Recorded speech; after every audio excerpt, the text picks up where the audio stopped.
मानिए न मानिए, 7वां नंबर इस बात को सूचना दे दिया है कि आपको अब हाई कोर्ट से निकलकर, कैट से निकलकर सुप्रीम कोर्ट जाना पड़ेगा।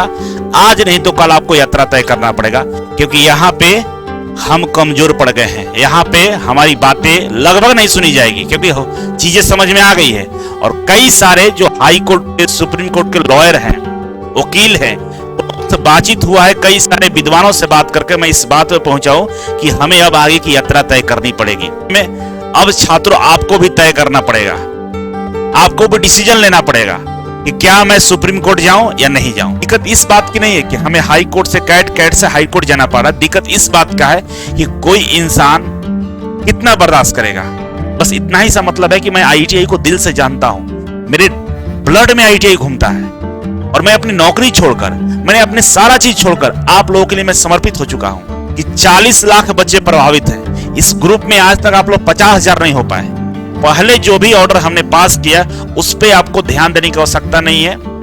ध्यान दीजिए, नहीं की मर्जी आप देख सकते हैं, लेकिन पिछले ऑर्डर के बिहाफ पे आपको आदेश नहीं जारी करना है। जिस तरह से हाई कोर्ट में और कैट में पैसे खर्च हुए हैं, उसके हिसाब से तो मुझे लगता है कि वहां पे मुझे अकेले टिके रहना, और मेरे जो मित्र अभी मेरे साथ में खड़े हैं उनके भरोसे टिके रहना, कहीं से भी मुझे नहीं लगता है कि वो लोग टिक पाएंगे और हम टिक पाएंगे। नमस्कार, मैं अभिषेक राज, इजी वे कोचिंग में आप सभी का मैं स्वागत करता हूं। दोस्तों, आप सभी से हाथ जोड़कर मुझे प्रार्थना है कि आप लोग इस वीडियो को जरूर देखिएगा, क्योंकि बेहद ही अंदर से टूटा हुआ महसूस कर रहा हूं, भावुक हूं, और मुझे लगता है कि अब आप सभी का मुझे जरूरत पड़ गया है, क्योंकि मैं पूरे दिलो जान से इस लड़ाई को लड़ रहा था।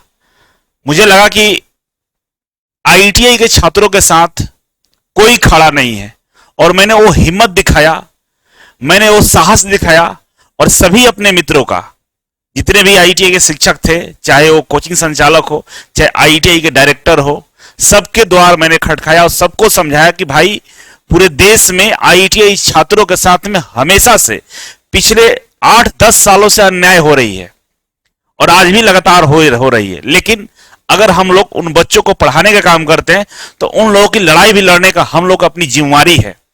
और कई सारे शिक्षकों ने इस बात को समझा और हमारा साथ दिया। हम सभी लोग मिलकर एक डिसीजन पर पहुंचे कि नहीं, इन बच्चों की लड़ाई हमें लड़नी है।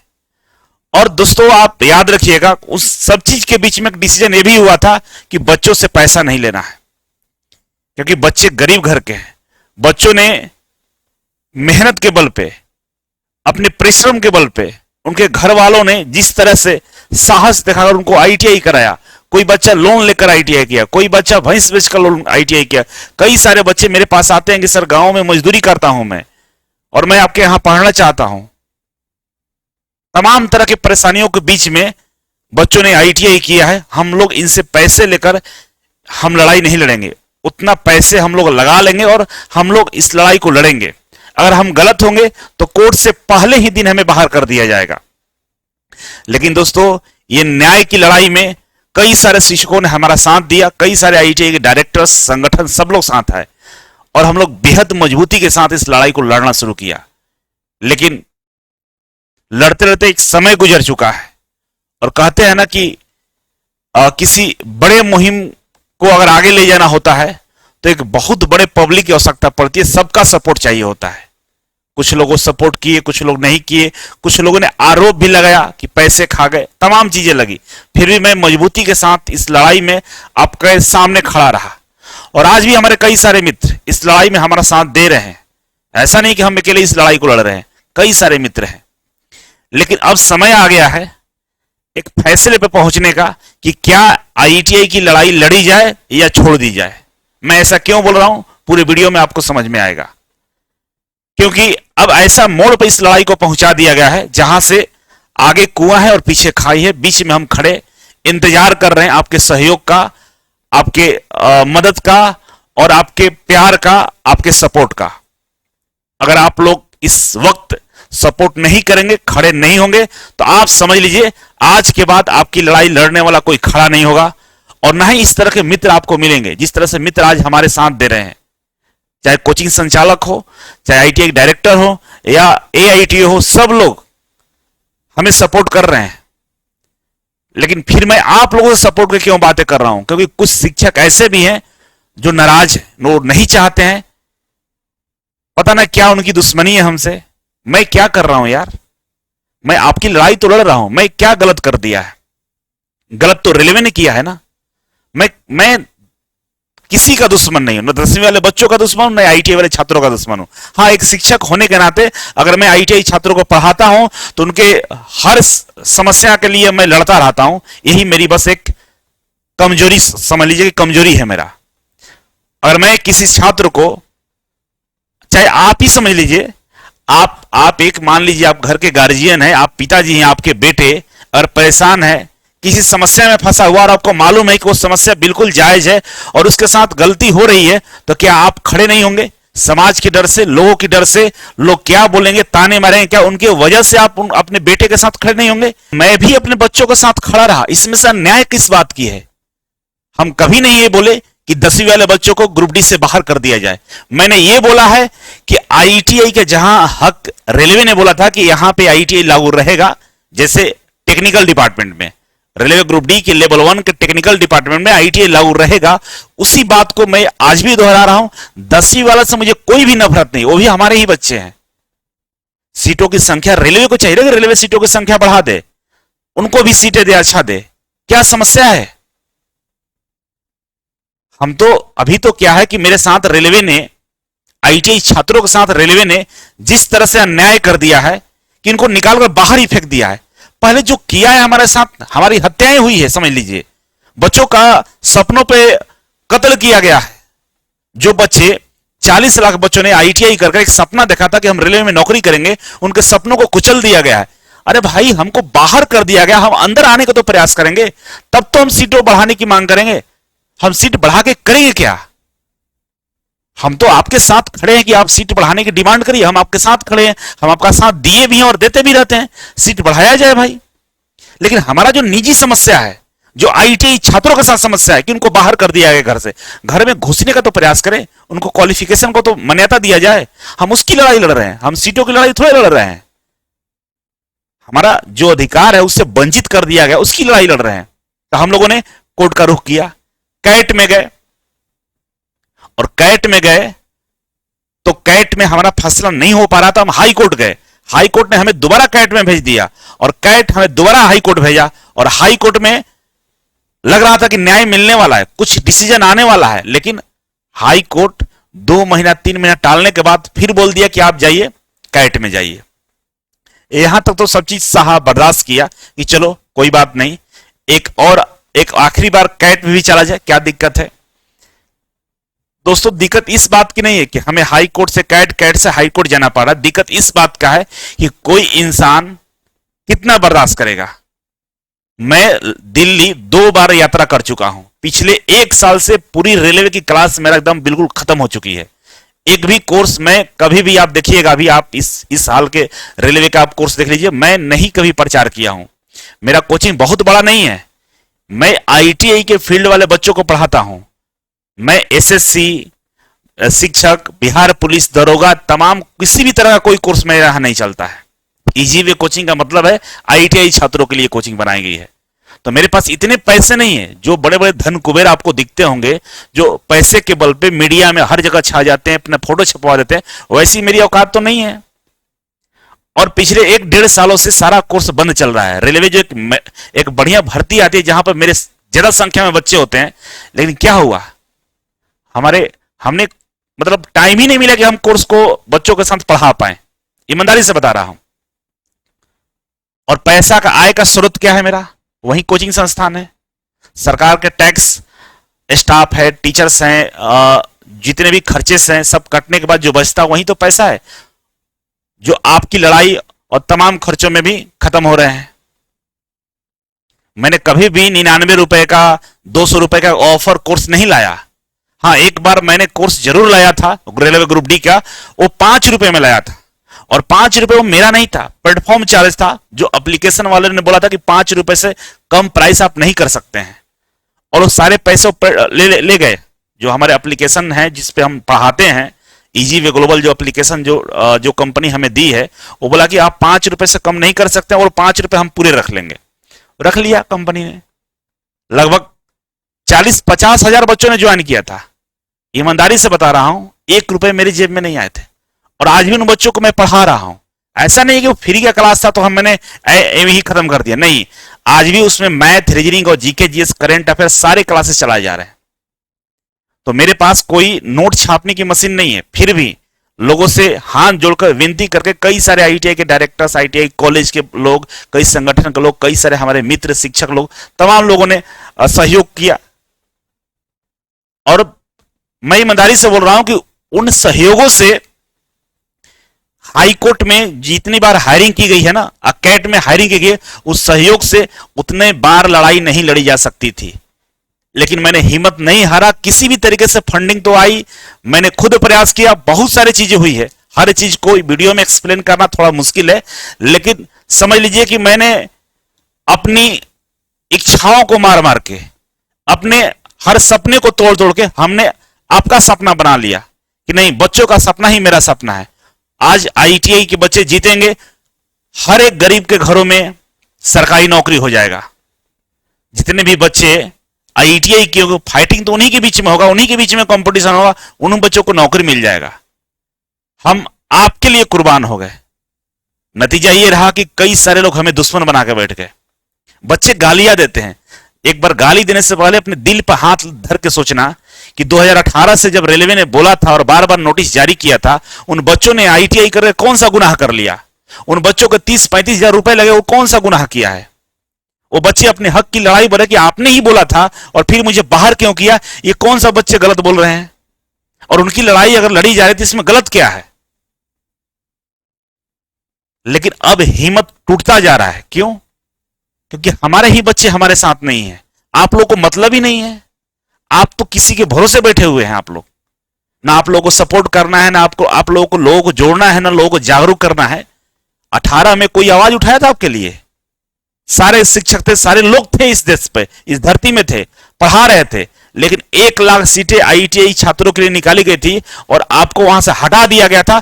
कोई सामने आया था? और आज जब सामने कोई खड़ा होकर आपसे आवाज दे रहा है कि आप लोग समझिए इस बात को कि आपके साथ कितनी समस्याएं हैं, फायदा किसका होगा? मेरा होगा क्या?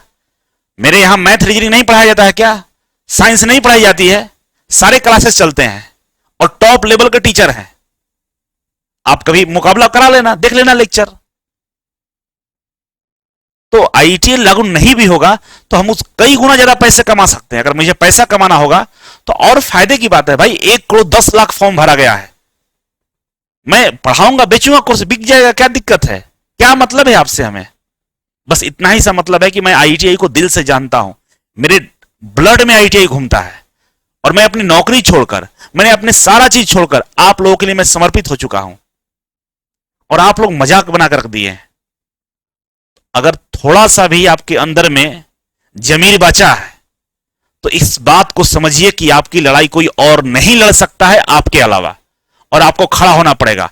एक बार अगर आपने अपनी खुद की लड़ाई लड़ ली है ना, तो हमेशा के लिए आप आजाद हो जाएंगे। गांधी जी ने अकेले आजादी नहीं दिलाई थी, पूरे देश के लोग, हर एक गांव के बच्चा बच्चा उनका साथ दिया था, तब जाके अंग्रेजी इस देश से भागे थे। आपको अपना खुद तो आना ही है, अपने दोस्तों को भी लाना है, नहीं जानने वालों को, लोगों को बताना है कि आपके साथ क्या अन्याय हो रहा है। आप देखिए एएलपी में, असिस्टेंट लोको पायलट में, रेलवे में ही आईटीआई के साथ में डिप्लोमा वाले और बीटेक वाले बच्चे एग्जाम में बैठते हैं। क्या कभी आपने सोचा, सुना है कि आईटीआई और बीटेक वालों को साथ में बैठाना कहां का न्याय है?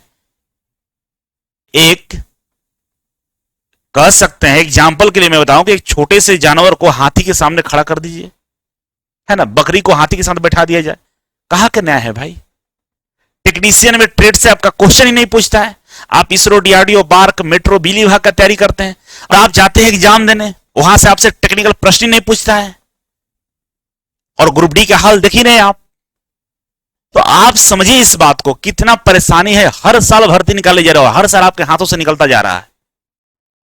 आप एसएससी वाले टीचरों के भरोसे बैठे हैं, वो रेलवे रिफॉर्म कराने आए थे, खुद का रिफॉर्म करने लगे, एसएससी रिफॉर्म में लग गए और खुद के अपने में मारपीट करके बैठ गए। वो इस लेवल के तो टीचर हैं। हमें लगा कि रेलवे के ही टीचर आपस में झगड़ा करते हैं, वो तो हम लोगों से ज्यादा अलग वाले हैं।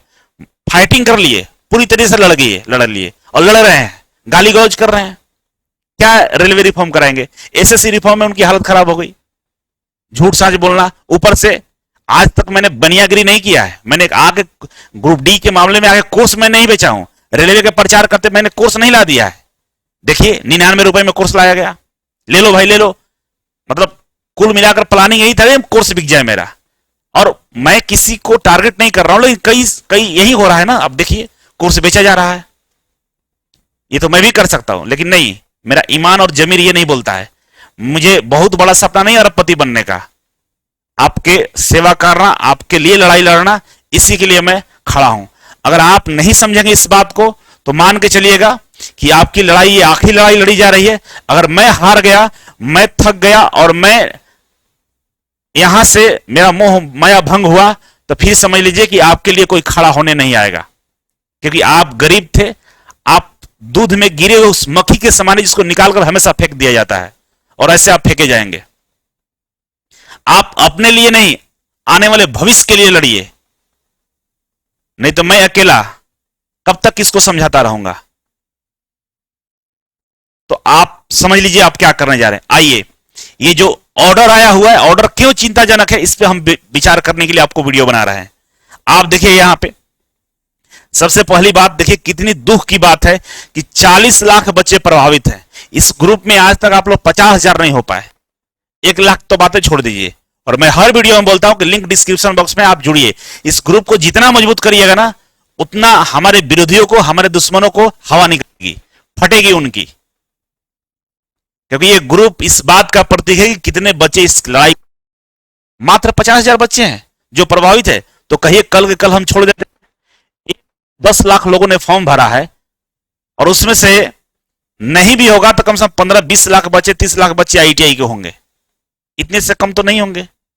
फिर ये संख्या क्या है? थोड़ा शर्म करिए, लोगों को जोड़ने का प्रयास करिए। आप लिंक डिस्क्रिप्शन बॉक्स में जोड़ लीजिएगा, ठीक है। अब आते हैं ऑर्डर पे। कोर्ट का ऑर्डर क्या है भाई? कोर्ट का ऑर्डर ये है, ये देख लीजिए यहां पे, जो लास्ट टाइम हाई कोर्ट में, दिल्ली हाई कोर्ट में जो सुनवाई हुआ था, उसी का ये ऑर्डर आ चुका है, ठीक है ना। उसी का ऑर्डर आ चुका है 28 जुलाई 2025। डेट देख सकते हैं, है ना। Date of decision 28/7/2025। इस ऑर्डर में टोटल 8 पॉइंट्स है। 8 पॉइंट्स पे ये ऑर्डर को जारी किया गया है।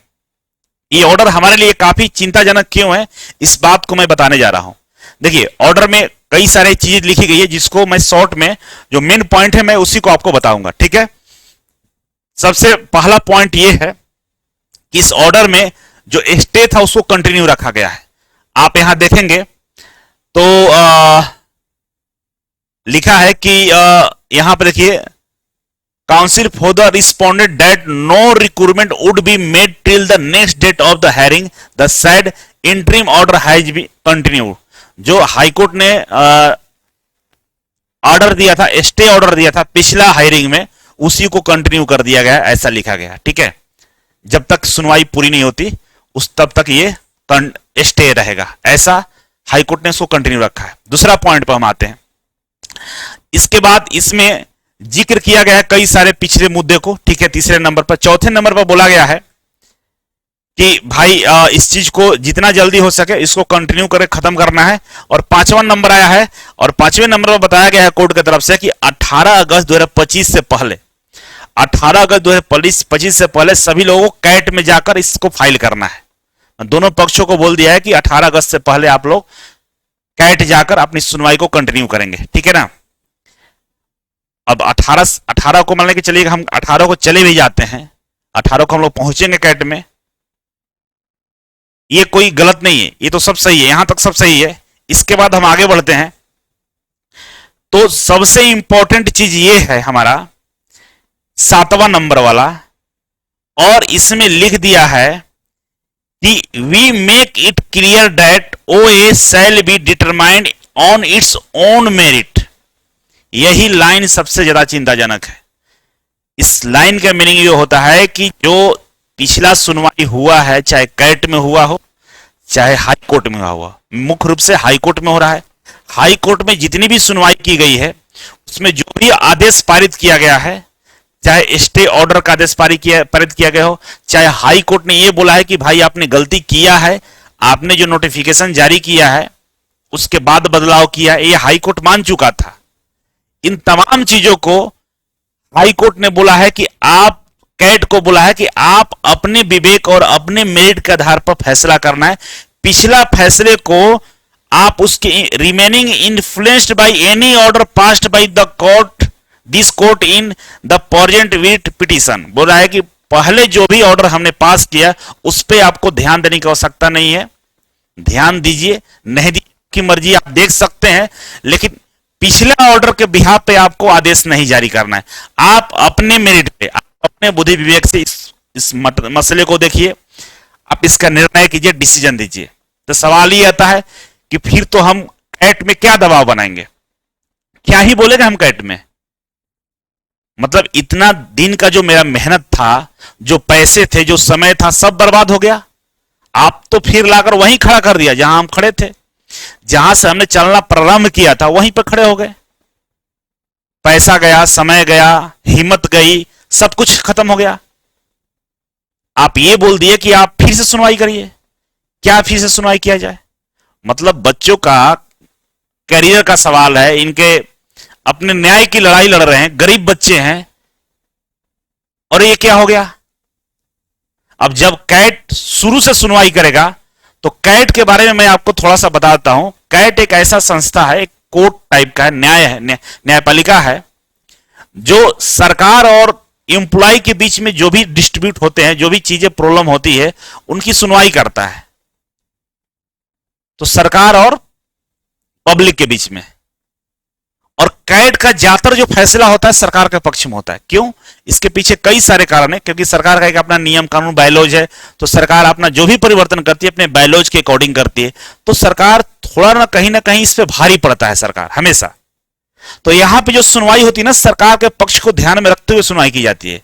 ऐसा कुछ ना हो कि सरकार का पक्ष खराब हो जाए, क्योंकि सरकार यहां मजबूत इसलिए क्योंकि सरकार के पास नियम कानून है, वो नियम के दायरे में लाकर काम करती है। तो कभी कभी होता क्या है कि नियम कुछ इस तरह के होते हैं कि जो जनहित में नहीं होते हैं। जैसे एग्जांपल की हम बात करें, रेलवे रिक्रूटमेंट प्रोसेस में ये रेलवे का अधिकार है, राइट्स है कि कभी भी भर्ती प्रक्रिया में बदलाव कर सकता है। लेकिन आप किसी को उम्मीद दिए हैं 6 सालों से कि आप आईटीआई कर लीजिए, आईटीआई कर लीजिए, और आप आखिरी टाइम में उसको बदलाव कर देते हैं, तो ये जनहित में तो नहीं है। नियम तो आपका कहता है कि आपका पावर है, आप कुछ भी करेंगे। तो पावर का मतलब ये ना कि आप भगवान हो गए, आप कुछ भी कर देंगे। पब्लिक तो मूर्ख थोड़े बैठी है। तो कैट में इसी चीज पे हम लोग पीछे, हम लोग को दबा दिया जाता है। ये तो रेलवे का अधिकार है, क्या दिक्कत है, सबको नौकरी मिलेगा। अरे भाई सबको मिले, क्या प्रॉब्लम? मुझे थोड़े प्रॉब्लम है। प्रॉब्लम यह है कि आपने बोला था हमें आईटीआई करने के लिए, और हमने 30,000 रुपए खर्च किया, 2 साल समय दिया, और 6 साल से इंतजार कर रहे हैं। समस्या तो ये, इसको कोई नहीं सुनने वाला है। तो कैट का जो फैसला होता है, अधिकतर फैसला चीजों को ध्यान में रखते हुए सरकार की तरफ चली जाती है। अब मुझे क्या करना होगा? आज नहीं तो कल आपको सुप्रीम कोर्ट जाना पड़ेगा, और ये ऑर्डर इस बात को बता दिया है, आप मानिए ना मानिए, 7वां नंबर इस बात को सूचना दे दिया है कि आपको अब हाई कोर्ट से निकलकर, कैट से निकलकर सुप्रीम कोर्ट जाना पड़ेगा। आज नहीं तो कल आपको यात्रा तय करना पड़ेगा, क्योंकि यहां पे हम कमजोर पड़ गए हैं। यहां पे हमारी बातें लगभग नहीं सुनी जाएगी, क्योंकि चीजें समझ में आ गई है। और कई सारे जो हाई कोर्ट के, सुप्रीम कोर्ट के लॉयर हैं, वकील हैं, उनसे बातचीत हुआ है, कई सारे विद्वानों से बात करके मैं इस बात पर पहुंचाऊं कि हमें अब आगे की यात्रा तय करनी पड़ेगी। अगर नहीं जाते हैं तो 1 महीना 2 महीना टाइम यहां खराब होगा और चीजें हमारे हाथ से बाहर निकलेगी। फिर आखिर हमको सुप्रीम कोर्ट ही जाना पड़ेगा। जब जाना तय हो चुका तो हमें जाना चाहिए, क्योंकि जब तक हाई कोर्ट का डिसीजन था कि भाई ये स्टे लगा हुआ है, हाई कोर्ट ने मान लिया था कि रेलवे की गलती है, नोटिफिकेशन आने के बाद बदलाव किया है, ये हाई कोर्ट मान चुका था, और तब तक हम लोग खुश थे। 99% हमारे फेवर में चीज था, तो हम लोग नहीं चिल्लाते थे, शांत थे, भाई चलो ये तो फैसला होने वाला है। लेकिन अब चीजें आपको मैं क्लियर बता रहा हूं कि चीजें हमारी हाथ से बाहर जाने वाली है। अब सभी शिक्षकों से हाथ जोड़ को निवेदन करता हूं कि अगर आपने कहीं ना कहीं आईटीआई छात्रों को पढ़ाते हैं, आप उनको कोर्स बेचते हैं, उनसे आपकी घर की खर्च चलती है, आप उनके पैसों से बड़ी बड़ी गाड़ियों में घूमते हैं, अपना बिल्डिंग और मकान बनाते हैं और अपने आप को पैसे वाले बोलते हैं, जिस भी तरीके से हो, चाहे 10,000 कमाते हो आईटीआई बच्चों से, चाहे 10 करोड़ कमाते हो आप। अब सभी लोगों की ये नैतिक जिम्मेदारी बन चुकी है कि आप लोग इस केस का हिस्सा बनिए, आप लोग इस आईटीआई छात्रों की न्याय की लड़ाई में साथ दीजिए। अगर आप नहीं आते तो समझ लीजिए कि शायद आपने उन बच्चों को ठगने का काम किया और कुछ नहीं किया, क्योंकि बच्चे तड़प रहे हैं और बिखर रहे हैं और चिल्ला रहे हैं कि हमारा कोई मदद करे। और शायद इस समय आपको खड़ा होने की आवश्यकता है, आप खड़ा होइए। मैं हाथ जोड़कर विनम्रपूर्वक निवेदन करता हूं, आपको लगता है कि मैं लीड कर रहा हूं तो मुझे कोई आवश्यकता नहीं, आप आ जाइए, आप करिए, मैं आपके पीछे चलने को तैयार हूं, मुझे किसी तरह का कोई आपत्ति नहीं है, बस बच्चों को न्याय मिल जाए। और बच्चों, आप लोगों से भी मुझे हाथ जोड़कर निवेदन है कि मुझे अब सुप्रीम कोर्ट की यात्रा तय करनी पड़ेगी, जानी पड़ेगी। आप समझ लीजिए कि हाई कोर्ट में और कैट में जिस तरह से खर्चे हुए हैं, जिस तरह से चीजें हुई है, इसके बिहाफ पे मैं सुप्रीम कोर्ट जाने को मैं खुद मेरा अंदर से अलाउ नहीं कर रहा है, क्योंकि सुप्रीम कोर्ट केवल शरीर लेकर नहीं जाना, वहां पैसे लगेंगे। क्योंकि जो हमारे मित्र लोग थे, जो सहयोगी लोग थे, जिस संख्या में लोग जुड़े थे, उस संख्या में आज वो लोग नहीं है। मतलब सब चीज बताना सही नहीं समझ रहा हूं, लेकिन समझ लीजिए कई सारे लोग इससे दूर जा चुके हैं। कुछ लोग पैसे देने की वजह से दूर चले गए, उसी समय चले गए। कुछ लोगों को निजी हित दिखा कि भाई हमारा बिजनेस खराब हो जाएगा, उस वजह से वो लोग चले गए। और कुछ लोगों का निजी प्रॉब्लम भी है, मतलब कई सारी चीजें हुई हैं, तो दूर, फोन तक नहीं उठाते हैं लोग, कोई मतलब ही नहीं रखते हैं। तो मुझे जहां तक मैं अपने कुछ सहयोगियों के साथ में, जो लोग बचे हुए थे उनके साथ में जहां तक लगा, मैं तन मन धन सबसे मेहनत करके वहां तक पहुंचा हूं, यहां तक मैं आपको ला दिया हूं और आपके पक्ष में फैसला भी आ गया था और आज आईटीआई का डंका बज रहा है। तो बस आपका प्यार, आपका सपोर्ट और हम सबका प्रयास से आईटीआई के लोगों को वैल्यू दे रहे हैं। वैसे में अब छात्रों, आपको भी तय करना पड़ेगा, आपको भी डिसीजन लेना पड़ेगा कि क्या मैं सुप्रीम कोर्ट जाऊं या नहीं जाऊं। हो सकता है आपको भी फंडिंग करना पड़े, और कोई नहीं देगा पैसा तो जो मेरे पास था, जो मेरे दोस्तों ने सहयोग किया, जो साथ में लोग थे, उन्होंने जो करना था वो कर दिया। अब बार बार सभी के पास में कितना गिर लाऊंगा यार, कितना हाथ जोड़कर रिक्वेस्ट करूंगा, कोई नहीं देने वाला है। अगर प्रयास में फिर करूंगा कि सभी लोग साथ आए, सभी लोग के साथ में मिलने का काम करूंगा। अगर सब लोग साथ में आते हैं तो फिर मुझे कोई आवश्यकता नहीं आप लोगों से रिक्वेस्ट करने की। और मुझे पता है कि इस वीडियो के बाद कई सारे लोग गलत इसका मीनिंग निकालेंगे, गलत कमेंट करेंगे। मैं तो ये पिछले 1 साल से भुगत रहा हूं, गालियां खा रहा हूं, ताने सुन रहा, किसने क्या नहीं आरोप लगाया, फिर भी मैं हिम्मत करके इस वीडियो को बना रहा हूं। शायद पहली बार मुझे कहना पड़ रहा है कि बच्चे आप तैयार रहेंगे सहयोग करने के लिए, क्योंकि सुप्रीम कोर्ट के जो लॉयर होंगे, जो वकील होंगे, जो वहां का प्रक्रिया है, पता नहीं कितने पैसे खर्च होंगे, मुझे नहीं जानकारी है। लेकिन जिस तरह से हाई कोर्ट में और कैट में पैसे खर्च हुए हैं, उसके हिसाब से तो मुझे लगता है कि वहां पे मुझे अकेले टिके रहना, और मेरे जो मित्र अभी मेरे साथ में खड़े हैं उनके भरोसे टिके रहना, कहीं से भी मुझे नहीं लगता है कि वो लोग टिक पाएंगे और हम टिक पाएंगे। क्योंकि लड़ाई पूरे देश की है और पूरे बच्चों की है, तो उसमें अब आप लोगों को आना पड़ेगा, जिम्मेदारी को निभाना पड़ेगा और आप लोगों को अपने तरीके से बढ़ना पड़ेगा। उसमें मैं आपके साथ रहूंगा, एआईटीओ आपके साथ में रहेगा, लेकिन अब आप लोगों को डिसीजन लेने की आवश्यकता है। रात का लगभग एक बज रहा होगा, मुझे लगता है कि रात का 1 बज रहा है, बिल्कुल 1:30 बज चुका है। इस रात्रि में मैं नींद नहीं आ रहा, मैं उठ के मैं वीडियो बना रहा हूं आपके लिए, क्योंकि मैं उस समय को, उस चीजों को मैं देख रहा हूं कि मैंने जितना भी मेहनत किया अभी तक, 1 साल से आपके लिए मैं मेहनत कर रहा हूं कि आपकी न्याय मिल जाए और हमेशा के लिए आपका रास्ता खुल जाएगा, रेलवे में जाने का आपको मौका मिल जाएगा। लेकिन कहीं ना कहीं मुझे ऐसा फील हो रहा था कि हमें पीछे किया जा रहा है। आप देखिए, कैट में जज बदल दिए गए, हाई कोर्ट में हमारा कोर्ट बदल दिया गया, हाई कोर्ट फिर हमें कैट में भेजिए, तमाम चीजें हो रही है। आप देख रहे हैं किस तरह से उलझाया जा रहा है। अब आपको आगे आने की आवश्यकता है। अगर मेरे पर थोड़ा सा भी भरोसा करते हैं तो इस वीडियो को उन तमाम बच्चों तक पहुंचा दीजिएगा जो मुझे चाहते हैं, जो शायद आईटीआई के, उन तक पहुंचा दीजिएगा। आप भले सहयोग ना करिएगा, बस इतना सहयोग करिए कि इस ग्रुप में बच्चों को जोड़ दीजिएगा, जुड़िए। मैं कोई कोर्स बेचने नहीं, आज तक इस ग्रुप में अपना सेल्फ प्रमोशन और प्रचार के लिए कभी वीडियो नहीं डाला हूं, कभी नहीं ऐसा किया है।